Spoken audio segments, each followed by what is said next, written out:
तारीख 24 जनवरी 1848, जगह अमेरिका का कैलिफोर्निया। जेम्स मार्शल नाम का एक व्यक्ति अमेरिकी नदी के पास लकड़ी की मिल बना रहा था। उसे पानी के बीच पीली धातु के चमचमाते छोटे टुकड़े दिखे। इन्हें लेकर वो अपने मालिक के पास पहुंचा तो पता चला कि ये सोना है। खबर फैलते ही हजारों लोग सोना निकालने कैलिफोर्निया जाने लगे। 1855 तक यहाँ से करीब 3,40,000 किलोग्राम सोना निकाला गया। गोल्ड रश के इस दौर ने अमेरिका का इतिहास बदल दिया। नमस्कार, मेकिंग ऑफ अमेरिका सीरीज के दूसरे एपिसोड में अमेरिका की आजादी, सिविल वॉर और यूनाइटेड स्टेट्स ऑफ अमेरिका के अमीर बनने की कहानी।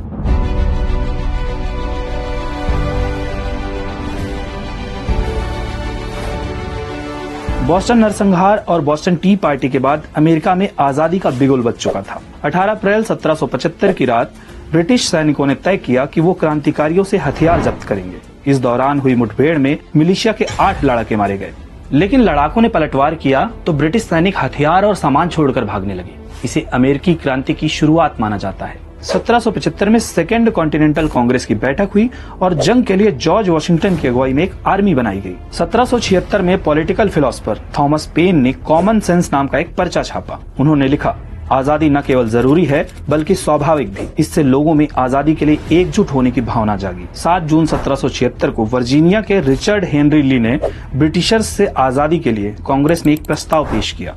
इसके बाद आजादी की घोषणा का ड्राफ्ट तैयार करने के लिए कमेटी बनी। इस ड्राफ्ट को डिक्लेरेशन ऑफ इंडिपेंडेंस नाम दिया गया और 4 जुलाई 1776 को 13 अमेरिकी कॉलोनियों ने खुद को आजाद घोषित किया। इसी दिन अमेरिका में स्वतंत्रता दिवस मनाया जाता है। आजादी के साथ अमेरिका के सामने कई चुनौतियां थी। ब्रिटेन के साथ शांति समझौता बाकी था। कर्ज के बोझ से दबे अमेरिका को गुस्साए सिपाहियों के विद्रोह का भी डर था। ऐसे में जॉर्ज वॉशिंगटन एक बार फिर मोर्चा संभालने के लिए आगे आए। 15 मार्च 1783 को उन्होंने एक मीटिंग बुलाई। उनकी biography Washington the indispensable man में लेखक जेम्स थॉमस फ्लेक्सनर लिखते हैं, आमतौर पर चश्मा न लगाने वाले वॉशिंगटन ने एक लेटर पढ़ने के लिए अपनी जेब से चश्मा निकालते हुए कहा, आप मुझे चश्मा पहनने की इजाजत दें, क्योंकि अपने देश की सेवा करते करते न केवल मेरे बाल सफेद हो गए हैं बल्कि मैं लगभग अंधा भी हो गया हूँ। वॉशिंगटन को सुनकर वहाँ मौजूद लोगों की आंखें नम हो गईं। सिपाहियों का अपने देश पर भरोसा बढ़ा और वे पेमेंट के लिए इंतजार करने को तैयार हो गए। लगभग 1 साल की बातचीत के बाद अमेरिका और ब्रिटेन के बीच 3 सितंबर 1783 को पेरिस में ट्रीटी ऑफ पेरिस साइन हुई। अब ब्रिटेन ने अमेरिका को आजाद देश मान लिया था, लेकिन अब अमेरिका के सामने सबसे बड़ी चुनौती थी गणतांत्रिक देश बनाने की। 1787 में फिलाडेल्फिया में कांग्रेस ने नेशनल कन्वेंशन की घोषणा की। यहीं पर नया संविधान बनाने की तैयारी शुरू हुई। डेलीगेट रॉजर शर्मन ने प्रस्ताव दिया कि विधानमंडल को 2 भागों में बांट देना चाहिए। पहला हाउस ऑफ रिप्रेजेंटेटिव, जहां राज्यों की आबादी के हिसाब से रिप्रेजेंटेटिव होंगे। दूसरा सीनेट, जहां सभी राज्यों को बराबर प्रतिनिधित्व मिलेगा। सितंबर 1787 में संविधान के ड्राफ्ट पर साइन हुए और धीरे धीरे सभी 13 राज्यों ने संविधान को मंजूरी दे दी। अमेरिकी क्रांति की मेजबानी करने वाले जॉर्ज वॉशिंगटन अमेरिका के पहले राष्ट्रपति बने और यहाँ से एक नए आजाद और लोकतांत्रिक अमेरिका का उदय हुआ। 19वीं सदी तक औद्योगिक क्रांति ने अमेरिका के हालात बदले। अमेरिका डेवलप तो हुआ, लेकिन 2 हिस्सों में बंट गया। उत्तरी अमेरिका में कई इंडस्ट्री शुरू हुई और तेजी से विकास हुआ, लेकिन दक्षिणी अमेरिका में खेती ही कमाई का मुख्य जरिया थी। यहाँ ज्यादातर कपास और तंबाकू की खेती होती थी और स्लेव्स रखने का भी कल्चर था। 1854 में अमेरिकी कांग्रेस में दक्षिणी राज्यों के लीडर्स ने एक कानून पास कर स्लेवरी को लीगल कर दिया। इसके विरोध में नॉर्थ अमेरिका में रिपब्लिकन पार्टी नाम से एक पॉलिटिकल विंग बना। नवंबर 1860 के राष्ट्रपति चुनाव में रिपब्लिकन लीडर अब्राहम लिंकन जीते और अमेरिका के 16वें राष्ट्रपति बने।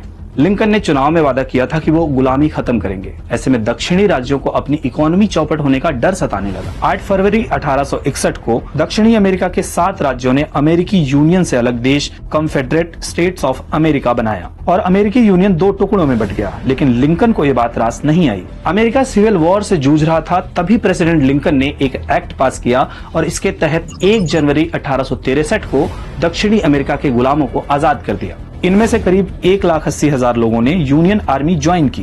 1865 तक अटलांटा, गोल्ड्सबोरो और साउथ कैरोलिना जैसे दक्षिणी अमेरिका के इलाकों पर यूनियन आर्मी ने कब्जा कर लिया। गुलामों की आजादी से काफी लोग खफा थे। 14 अप्रैल 1865 की शाम दूसरी बार राष्ट्रपति चुने गए अब्राहम लिंकन अपनी पत्नी मैरी टॉड के साथ कॉमेडी शो देखने फोर्ड थिएटर गए थे।